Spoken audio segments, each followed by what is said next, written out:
Bwana Yesu asifiwe. Yapo maneno mengi umeyasikia, lakini nikwambie neno la Bwana halifananishwi na maneno mengine yoyote.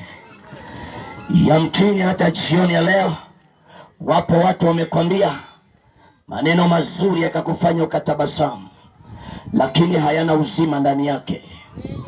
Jioni ya leo ninakuletea habari zenye uzima.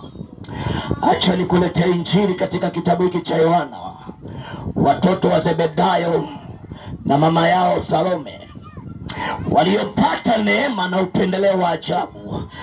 Hiyo neema ninayoisema jioni ya leo juu ya maisha yako. Walipoijua kweli, walipoigeukia kweli, wakawa mashahidi wa hiyo kweli ya Kristo. Biblia inaniambia ya kwamba katika hiyo sura ya 8 Yohana anasema maneno haya niliyokusomea. Acha nirudie tena kwa uhakika na uthibitisho wenyewe ya kwamba hayo aliyasema Yesu. Tena baada ya kuyasema akaenda zake. Hayo majira wakati anayasema alikuwa anazungumza kwa habari ya nuru inayowaka katikati ya mwanga.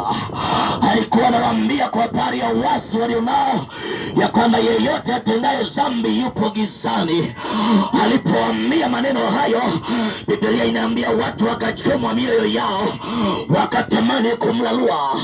Yesu alipoona hali ya hewa imebadilika, akachomoka katikati yao, akatoweka, akaondoka.